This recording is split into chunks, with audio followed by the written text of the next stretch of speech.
그신 그 은혜에 감사하며 오직 주님의 이름만을 송축하며 예배함으로 나아갑니다. 우리의 예배를 받아 주시옵소서. 우리의 경배를 받아 주시옵소서. 주님 이곳에 임하여 주시어서 당신 백성들의 심령 가운데 있는 모든 기도 제목 위에 하늘의 음성을 듣는 축복으로 이끌림 받게 하여 주시옵소서. 정결한 마음 우리에게 허락하여 주시옵시고 정직한 영 새롭게 하여 주시옵소서. 하나님을 믿는 자, 하나님의 백성답게 살아가는 우리 모두가 되게 하여 주시옵소서. 주님, 오늘은 우리의 마음을 올려드립니다. 우리의 마음밭 옥토가 되기를 소망합니다. 길가와 같은 마음, 돌바짝 같은 마음, 가시덤불 같은 마음, 주님 성령께서 기경하여 주시어서 옥토가 되게 하옵소서. 좋은 땅, 열매 맺는 우리의 마음이 되기를 소망합니다. 주님, 우리에게 기쁨을 주심에 감사합니다. 즐거움을 주심에 감사합니다. 오직 주님만을 바라보며 주님과 동행하며 주님과 손 붙잡고 나아가는 그 동행의 행복을 누리는 오늘 하루가 되게 하여 주시옵소서. 늘 항상 주님 안에 거하는 여기하절을 누리는 우리 모두가 되게 하여 주시옵소서. 예수님의 이름으로 기도하며 하늘에 계신 아버지, 오늘 제가 주님의 임재 안에서 살고 주님을 더욱더 기쁘시게 하기를 기도합니다. 주 예수님, 오늘 제가 저의 십자가를 지고 주님을 따르기를 기도합니다. 성령님, 오늘 성령님이 저를 충만하게 채워주시고 성령의 열매, 사랑과 희락과 화평과 오래 참음과 자비와 양선과 충성과 온유와 절제가 제 삶 속에서 익어갈 수 있도록 해 주시기를 기도합니다. 아멘. 존 스토트 목사님의 기도가 우리의 삶이 되기를 선포합니다. 특별히 저희 교회가 함께 기도할 거 우리 이성희 권사님께서 이제 수술하십니다. 함께 기도해 주시고요. 그 수술이 하나님이 집도하셔서 완전하게 치유 회복된 은혜를 누릴 수 있도록 주님이 함께 하시기를 기도합니다. 오늘 주님이 주신 말씀 고린도전서 6장 1절에서 11절 말씀 저와 여러분이 한 절씩 교독하시겠습니다. 너희 중에 누가 다른 이와 더불어 다툼이 있는데 구태여 불의한 자들 앞에서 고발하고 성도 앞에서 하지 아니하느냐? 성도가 세상을 판단할 것을 너희가 알지 못하느냐? 세상도 너희에게 판단을 받겠거든 지극히 작은 일 판단하기를 감당하지 못하겠느냐? 우리가 천사를 판단할 것을 너희가 알지 못하느냐? 그러하거든 하물며 세상 일이랴. 그런즉 너희가 세상 사건이 있을 때에 교회에서 경히 여김을 받는 자들을 세우느냐? 내가 너희를 부끄럽게 하려 하여 이 말을 하노니 너희 가운데 그 형제간의 일을 판단할 만한 지혜 있는 자가 이같이 하나도 없느냐? 형제가 형제와 더불어 고발할 뿐더러 믿지 아니하는 자들 앞에서 하느냐? 너희가 피차 고발함으로 너희 가운데 이미 뚜렷한 허물이 있나니 차라리 불의를 당하는 것이 낫지 아니하며 차라리 속는 것이 낫지 아니하냐? 너희는 불의를 행하고 속이는구나.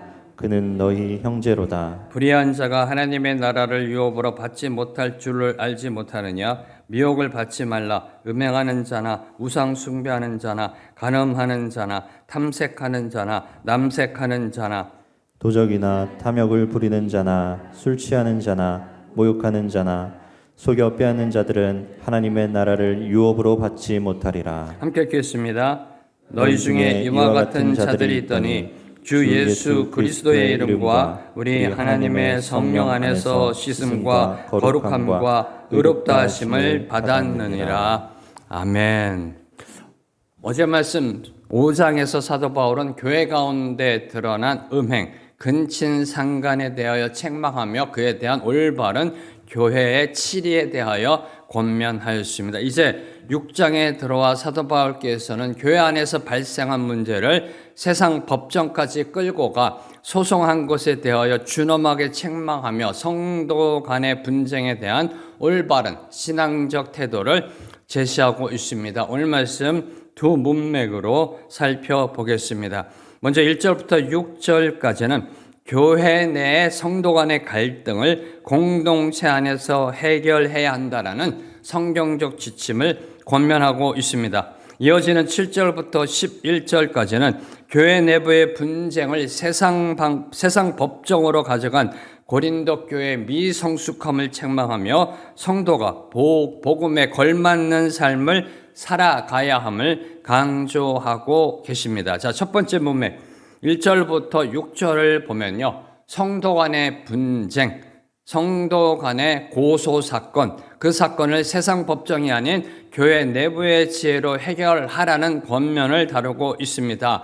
장차 세상을 심판할 성도들이 도리어 믿지 않는 자들 앞에 송사하는 그 어리석음과 그리고 교회 공동체의 부끄러움을 지적하며 성도의 정체성을 회복할 것을 강조합니다. 먼저 1절 말씀. 너희 중에 누가 다른 이와 더불어 다툼이 있는데 구태여 불의한 자들 앞에서 고발하고 성도 앞에서 하지 아니하느냐. 자, 교회는요, 주님이 세우시는 주님의 교회입니다. 이 생명의 길 교회뿐만 아니라 모든 교회는 주님이 세우시는 주님의 교회 주권은 주님께 있습니다. 그런데 구성원은 인간입니다. 늘 항상 여기에 갈등이 있고 문제가 있는 겁니다.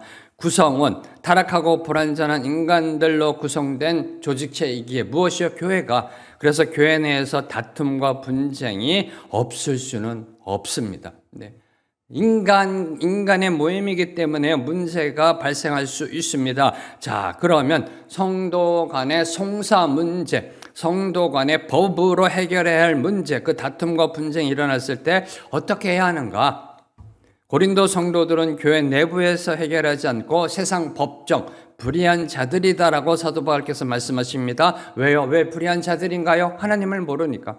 하나님을 모르면 불의한 자들입니다. 세상 법정으로 가져가 판단을 구하였습니다. 이를 사도 바울께서는 지적하고 책망하고 계신 것입니다. 성도는요, 세상을 판단할 지혜와 권세가 있습니다. 하나님이 주셨습니다. 성도라면 하늘의 지혜로, 하늘이 주신 권세로 세상을 다스릴 그러한 영적 정체성 있는 존재가 바로 성도입니다. 그럼에도 불구하고 세상의 판단을 받으려 한다? 성도답지 못하다라고 사도 바울께서는 지적하고 계시는 겁니다. 자, 그렇다면 혹시 사도 바울께서는 세상 법정의 권위를 무시하고 있는 것인가요? 네. 세상 법정, 세상으로 들어가지 마라. 거긴 다 썩고 타락하고 부패하고 부정부패가 있는 것이다. 세상 법정 권위를 무시하는 것인가요? 아니죠. 로마서 13장에서 사도 바울께서는 성도들도 세상 법에 복종하라라고 말씀하고 계십니다. 세상 법정의 권위를 인정하라라고 강조하고 계십니다. 자, 여기서 사도 바울께서 말씀하고 계시는 그 요점은요, 교회 내에서 성도 간의 분쟁, 문제가 발생했을 경우 하나님의 말씀과 교회 윤리 등 신앙적으로 해결하라는 말씀입니다. 그것을 세상 법정으로 끌고 가서 세상적 기준으로 해결하려고 하는 것 그 자체가 비성경적이다. 바람직하지 않다라고 교훈하고 있는 것입니다. 자, 그러면 왜 성경적으로 바람직하지 않은 것일까요? 교회 내 문제가 발생했습니다. 가장 쉽게 예를 들어 교회 내 돈 문제가 발생했습니다. 빌려가고 안 갚습니다. 네. 어떻게 여러분 처리하실런지요? 네.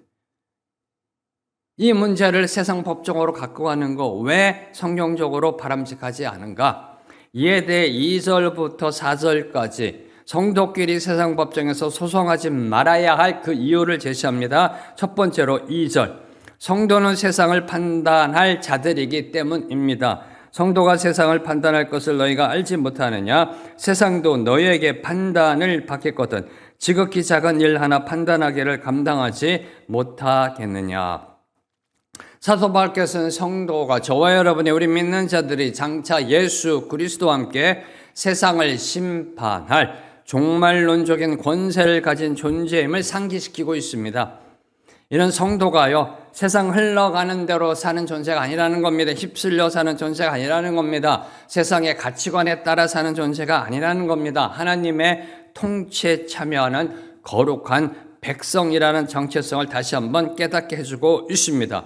이를 확증하는 것이 주님의 말씀입니다. 예수님의 말씀입니다. 마태복음 19장 28절 주님의 말씀. 내가 진실로 너희에게 이르노니 세상이 새롭게 되어 인자가 자기 영광의 보좌에 앉을 때 나를 쫓는 너희도 12 보좌에 앉아 이스라엘 12지파를 심판하리라. 이것이 저와 여러분 우리 믿는 자들의 정체성입니다. 주님이 재림하실 때 주님과 함께 세상을 심판하고 왕노릇하게 될 것입니다. 계시록 20장 4절도 이에 대하여 확증하고 있습니다. 이게 저와 여러분입니다. 성도의 정체성입니다. 이러한 성도들이 장차 자신들이 심판할 세상으로부터 심판을 받는다? 말이 안 된다는 겁니다. 네. 성도로서 부끄러운 일이자 우리의 심판주 대신 하나님의 영광을 가리우는 행동이라는 겁니다. 이해 안 되세요? 쉽게 설명드릴까요? 네. 대법원이 지방법원 가서 심판받겠다는 겁니다. 이해되시는지요? 교회 법정은 세상 법정보다 상위 법정이라는 겁니다. 상위 법정. 대법원의 대법원 판사가 지방법원 판사한테 가서 심판받겠다는 정말 말도 안 되는 우스꽝스러운 일이다. 어리석음이다라고 사도 바울께서 말씀하고 계시는 것입니다. 자, 두 번째로 성도끼리 세상 법정에 소송하지 말아야 할 이유 3절. 우리 믿는 자들은 천사들까지도 심판할 만한 능력과 권위가 있기 때문입니다. 3절. 우리가 천사를 판단할 것을 너희가 알지 못하느냐? 그러하거든 하물며 세상 일이랴. 사도 바울은 성도들이 종말에 천사들까지 판단한다, 심판한다는 뜻입니다. 심판할 영광스러운 신부님을 상기시킵니다. 여기서 천사들이란 타락한 천사들을 의미합니다. 유다서 1장 6절에 언급된 그 타락한 천사들, 하나님을 배반하고 대적하는 천사들을 누가 판단한다? 성도들이 판단한다는 겁니다. 12 보좌에 앉아 세상을 다스리는 성도들이 판단한다라는 말씀입니다. 자, 이는 성도의 신분이 세상 사람들에게 판단받는 위치가 아님을 강조하고 계시는 것입니다. 성도는 하나님에 따라 정의와 질서를 세우는 사람들이다. 그것도 영적 정의와 영적 질서도 세우는 존재임을, 그러한 위치에 있음을 보여주고 있는 것입니다. 한마디로 성도는 하늘의 일, 영적 세계까지 판단하는 권위를 가진 자라는 겁니다. 세상적 정의와 질서뿐만 아니라 영적 세계에 있어서의 정의와 질서를 세우는 권위를 받은 자가 바로 저와 여러분이라는 겁니다. 그런데 이 땅의 사소한 일로 인해 세상 법정으로 가서 그 판결을 맡긴다? 어리석다라는 겁니다. 참으로 어리석기 그지없는 논리라는 겁니다. 기억하십시오. 저와 여러분, 우리 믿는 자들은요, 세상의 가치관에 따라 살아가는 존재가 아니라는 겁니다. 천사도 판단할 영광스러운 존재라는 겁니다. 그렇다면 그 신분에 걸맞는 품격 있는 언행을 유지해야 합니다. 이것만 지켰으면 고린도 교회의 송사 문제가 안 일어났죠. 네, 그렇잖아요. 네. 천사도 판단할 정체성이 성도입니다. 그러면 그 정체성에 맞게 살아가야죠. 그에 맞는 언행, 품격 있는 삶을 살아야죠. 그랬으면 아무 문제 안 일어납니다. 아무런 문제가 일어나지 않습니다. 자, 세 번째 이유, 4절. 성도 간의 문제로 세상 법정에 송사하는 일은 교회에서 경히 여기는 자를 재판관으로 세우는 것과 같은 것이기 때문입니다. 4절. 그런즉 너희가 세상 사건이 있을 때 교회에서 경히 여김을 받는 자들을 세우느냐라고 질문하십니다. 여기서 교회에서 경히 여기는 자란 세상 법정의 재판관들과 배심원들을 가리키는 말씀입니다. 자, 그들이 세상 재판관들, 세상 배심원들이 경히 여긴다라는 것은요, 그들이 제 아무리 높은 지식과 세상적 미덕을 갖추었다 할지라도 그들은 하늘에 속한 자들이 아니다라는 겁니다. 세상에 속한 자들이라는 의미가 바로 경히 여긴다라는 것입니다. 따라서 4절은 한마디로요, 하늘에 속한 성도들이 어찌 땅에 속한 자들에게 심판을 받을 수 있는가라는 질문을 던지고 있는 것입니다. 상위 법정인 교회 법정이 어떻게 하위 법정인 세상 법정에 가서 판단을 구하느냐라는 질문을 던지고 있는 겁니다. 자, 이제 5절은요. 교회 내에서 성도 간에 발생한 문제를 고린도 교회가 스스로 해결하지 못하고 세상 법정으로 가지고 간 것에 대한 사도 바울의 책망의 말씀입니다. 5절 말씀. 내가 너희를 부끄럽게 하려 하여 이 말을 하노니 너희 가운데 그 형제간의 일을 판단할 만한 지혜 있는 자가 이같이 하나도 없느냐. 내가 너희를 부끄럽게 하려여 이 말을 하노니. 자, 이는요, 자신들의 지식과 지혜를 자랑하며 교만했던 고린도 성도들이 나는 참 지혜롭다, 나는 세상적 지식을 다 갖고 있다, 그러면서 교만했던 그 고린도 성도들이 공동체 가운데 벌어진 사소한 다툼조차 감당할 수 없었느냐라고 질책하고 계시는 것입니다. 지혜롭다면서 모든 지식을 갖고 있다라고 말하면서 이거 하나 해결하지 못하느냐라고 사도 바울께서 질책하고 계시는 것입니다. 그리고 지혜로운 자가 이같이 하나도 없느냐 하는 것은요, 성도 사이의 문제를 성경적 원리로 중재하고 판단할 영적 지혜가 교회에 전혀 없었는지를 반문하고 있는 것입니다. 자, 이는 교회가 성령의 지혜를 의지하지 않고 세상의 방식, 법정을 따르는 것에 대한 깊은 탄식입니다. 하나님의 말씀을 따르는 것이 아니라 내 생각, 인본주의적 가치관을 따라가는 것에 대한 사도 바울의 깊은 탄식입니다. 자, 고린도 성도들은요, 모든 구변과 지식이 풍족하였습니다. 당시 그리스에서 아테네와 고린도는요, 정말 세상적 지식이 정말 이게 왕성했던, 번성했던 그러한 도시 중에 하나였었습니다. 그럼에도 불구하고 성도 간에 발생한 분쟁조차 하나 스스로 해결하지 못하였던 겁니다. 그러니 어찌 어리석다 아니할 수 있을는지요. 그들은 세상 지혜를 자랑했지만요, 하나님의 지혜가 없어 부끄러움을 당하고 만 것입니다. 내가 너희를 부끄럽게 하려 하여, 사도 바울이 말씀하시잖아요. 세상의 지혜는 있는데 하나님의 지혜가 없었던 겁니다. 자, 세상 지혜는 책을 읽고 남에게 배워 얻을 수 있습니다. 그렇죠? 네. 인문 교양을 듣고요. 네, 요새는 인터넷이 발달돼서 얼마든지 세상 지혜를 배울 수가 있습니다. 네. 요새는 그 동사무소인가 주민센터에서도요, 주민들을 위하여 세상 지혜를 향한 강좌가 많이 열려 있습니다. 언어로부터 문화, 예술, 행동 다요.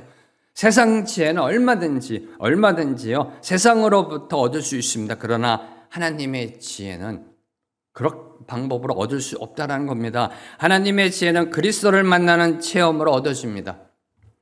하나님의 지혜는 하나님의 말씀을 삶으로 실천함으로 주어지는 것입니다. 그래서 하나님께서는 처음 이 성경을 기록하는 그 순간부터 이렇게 저와 여러분에게 권면하셨던 것입니다. 신명기 4장 6절 말씀. 너희는 지켜 행하라. 뭘요? 하나님의 말씀을 지켜 행하라. 이것이 여러 민족 앞에서 너희의 지혜요, 너희의 지식이라. 라고 하나님은 성경을 처음 쓰실 때부터 강조하셨습니다. 자, 6절에서 사도 바울은 고린도 성도들끼리 다투는 그 문제는 법적인 문제가 아니라 주 안에서 하나가 된 형제끼리의 문제임을 지적하고 있습니다. 형제가 형제와 더불어 고발할 뿐더러. 그리고 8절에서 그는 너희 형제로다라고 강조합니다. 네. 자, 이는 성도들은 주 안에서 영적으로 하나 된 가족임을 강조하고 있는 것입니다. 형제다. 형제를 왜 세상 법정에 고소하느냐라고 사도 바울께서는 말씀하고 있는 것입니다. 하나님을 믿는 자들은 주 안에서 한 가족입니다. 교회는요, 한 아버지 하나님을 믿습니다. 그렇죠? 여러분이 믿는 하나님과 제가 믿는 하나님이 다른가요? 한 아버지를 믿습니다. 한 분 그리스도의 피를 받아 구원받았습니다. 그렇죠? 그리고 한 성령의 울타리 안에 있는 가족 공동체입니다. 이게 교회입니다. 그러므로 성도 간에 발생하는 문제는 세상 법정으로 갖고 갈 것이 아니라는 겁니다. 여러분, 가족끼리의 문제, 가족 내에서 해결해야 하는 것이 원칙 아닌가요? 가족끼리의 문제, 가족 내에서 문제가 발생하면 무조건 법정으로 달려갑니까? 가족 내에서 해결하는 것이 바로 원칙임을 사도 바울께서는 말씀하고 계시는 것입니다. 기억하십시오. 아브라함이 목초지로 인해 조카 롯과 다투게 되었을 때 어떻게 결정했나요? 법정으로 갖고 갔나요? 롯에게 좋은 목초지를 양보함으로 분쟁을 그치게 했습니다. 뭘 의미할까요? 희생과 양보가 있으면 분쟁은 해결된다. 희생과 양보가 있으면 분쟁은 해결된다. 다시 말해 십자가를 삶 속에서 드러내면 분쟁은 해결된다는 겁니다.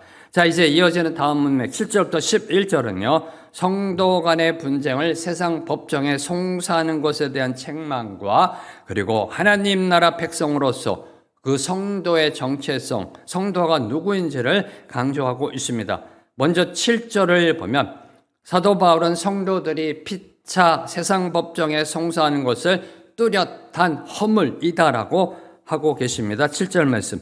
너희가 피차 고발함으로 너희 가운데 이미 뚜렷한 허물이 있나니 차라리 불의를 당하는 것이 낫지 아니하며 차라리 속는 것이 낫지 아니하냐. 뚜렷한 허물 무슨 뜻일까요? 저는 이런 부분이 좀 아쉬워요. 좀 더 이 현대적 감각으로 해석이 이루어지면 좋은데요. 이 원어적인 의미, 이 허물로 번역된 이 헬라어는 패배라는 단어입니다. 패배. 그래서 우리말 성경을 보면 이렇게 해석했습니다. 여러분이 서로 소송한다는 것은 여러분이 벌써 실패했다는 것을 뜻합니다. 이 패배라는 의미를 담고 있는 게 이 허물입니다. 자, 이로 볼 때 사도 바울께서 말씀하시는 것은 이겁니다. 너희가 서로 세상 법정에 송사하느냐? 그럼 너희는 이미 패소한 것이다. 이 뜻입니다. 세상 법정에 갖고 갔느냐? 결과 볼 필요 없다. 너희는 이미 패소했다. 패배했다. 실패했다. 라고 말씀하고 있는 것입니다. 자, 그럼 성도가 세상 법정에 성도를 고소하는 일이 왜 패배가 되나요? 왜 패소가 되나요? 세 가지입니다. 첫째, 주 안에서 형제간의 사랑을 잃게 되기 때문에 패배하는 겁니다. 둘째, 사단의 미혹에 걸려 형제끼리 다투는 일이기 때문에 패배하는 겁니다. 셋째, 믿지 않는 재판관이 교회를 업신여기게 되기 때문에 믿는 것들 다 절해. 네. 재판관들이 그렇게 말할 거잖아요. 네. 장로가 권사를, 장로가 집사를, 성도가 서로 법정에 나와서 같은 교회 다녀요. 네. 재판관이 뭐라고 생각하겠습니까? 뒤에 가서 교회 다니는 것들, 여보 교회 가지 마 이렇게 얘기하지 않을까요? 야 너희들 교회 가지 마 이렇게 얘기하지 않을까요? 네. 그래서 세상에 패배하는 일이 되는 것입니다. 결국 성도 간의 문제로 세상 법정에 송사하는 것은요, 재판에 이긴 자나 진 자 모두에게 그 자체로 패배가 되는 겁니다. 패소가 되는 것입니다. 그러므로 사도 바울께서 이렇게 말씀하시는 겁니다. 차라리 불의를 당하라. 그게 낫다. 차라리 속는 것이 낫지 않느냐라고 말씀하고 계신 것입니다. 사랑하는 성도 여러분, 만약에 여러분이 성도 간에, 다른 성도 간에 법적인 문제가 생겼습니다. 여러분 어느 쪽을 선택하실런지요? 패배자 아니면 양보자? 패배자 아니면 양보자? 자, 이제 8절부터 11절까지는요. 성도 간의 분쟁 속에 사랑으로 해결하려 하지 아니하고 끝까지 불의를 저지르는 자가 있다면 그는 하나님의 유업을 얻지 못할 것임을 경고하고 계십니다. 자, 먼저 8절을 보시면 사도 바울께서는 불의를 행하고 속인 것 자체도 심각한 죄악이지만 그리스도의 보혈의 희생을 통하여 맺어진 형제들을 대상으로 그렇게 했다라는 것은 더 심각한 죄악이다라는 사실을 강조하고 있습니다. 8절, 너희는 불의를 행하고 속이는구나. 그는 너희 형제로다. 너희는 불의를 행하고 속이는구나.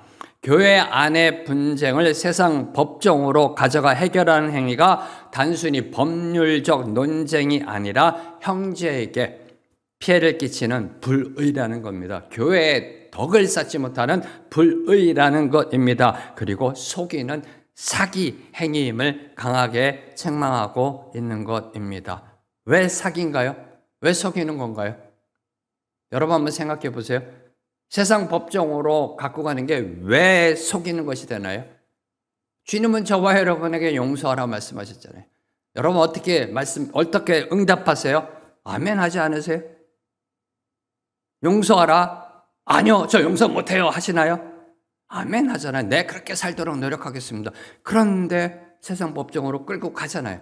그래 속이는 거죠. 네. 그러니 사기라는 겁니다. 네, 바로 이 부분을 사도 바울께서는 강조하고 계시는 겁니다. 사도 바울께서는 특히 형제라는 단어를 강조하며 어떻게 가족을 불의하게 대하고 세상 법정에 넘길 수 있느냐며 탄식과 책망을 쏟아내고 있는 것입니다. 그리고 9절과 10절에서 그러한 불의한 자들이 누구인지 열거하고 있습니다. 그런 불의한 자들.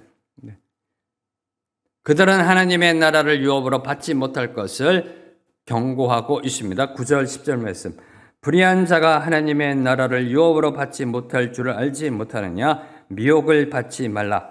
음행하는 자나 우상 숭배하는 자나 간음하는 자나 탐색하는 자나 남색하는 자나 도적이나 탐욕을 부리는 자나 술 취하는 자나 모욕하는 자나 속여 빼앗은 자들은 하나님의 나라를 유업으로 받지 못하리라. 자, 이 9절과 10절에 지금 사도 바울께서 하나님께서 열거하고 계시는 이 죄악 중에 여러분 어디에 여러분 어디에 해당되시는지요? 네. 여러분 어디에 해당되시는지요? 네. 나는 하나도 해당이 안 되나요? 네. 그러면 이제 거짓으로. 네. 거짓으로. 네. 자, 그러면 저와 여러분 하나님의 나라를 유업으로 받지 못하나요? 네. 심각하잖아요. 이 9절과 10절을 읽으면요. 네. 마음에 탐욕 있잖아요. 네. 모욕하잖아요. 다른 사람 비방하고 정죄하잖아요. 네. 네. 그러면 하나님의 나라를 유업으로 받지 못하나요? 늘 항상 저는 어렸을 때부터 이런 성경 구절을 읽으면 늘 그게 갈등이었었어요. 되게 갈등이었었어요.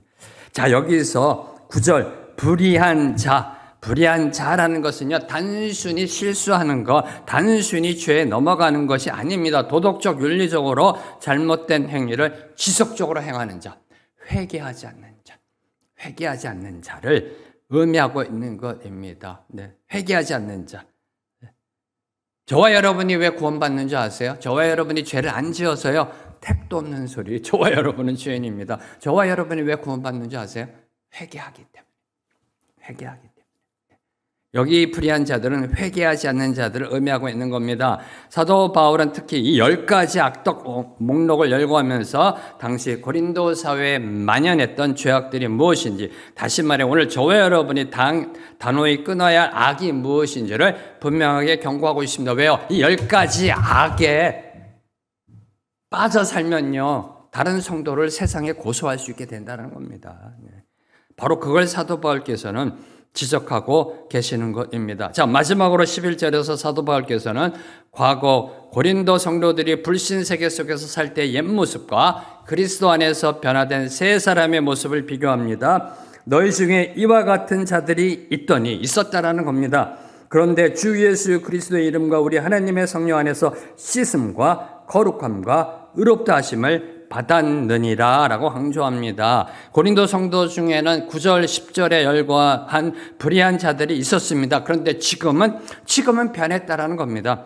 지금은 변했다라는 겁니다. 예수 그리스도의 이름으로 세례받고 말씀과 성령으로 거듭나 하나님의 자녀가 되었다는 겁니다. 하나님 앞에서 의롭다 하심을 받았다, 변화되었다라는 겁니다. 그러니 변화되게 좀 살아가라는 겁니다. 옛 모습대로 살아가지 말고 이제 좀 새 사람의 모습으로, 변화된 모습으로 살아가라라고 말씀하고 있는 겁니다. 기억하십시오. 기독교만이 불의한 자들을 변화시킬 수 있습니다. 네. 기독교만이 저와 여러분을 변화시켰잖아요. 네. 기독교만이. 자, 오늘 말씀을 정리하며 한 가지를 함께 나누고 오늘 말씀을 끝맺고자 합니다. 우리 믿는 자들은요, 비록 억울해도 불이익을 당해도 사랑으로 양보하는 것이 궁극적으로 승리하는 길입니다. 그렇죠? 그렇게 배우셨잖아요. 예수님이 그런 삶을 사셨고요.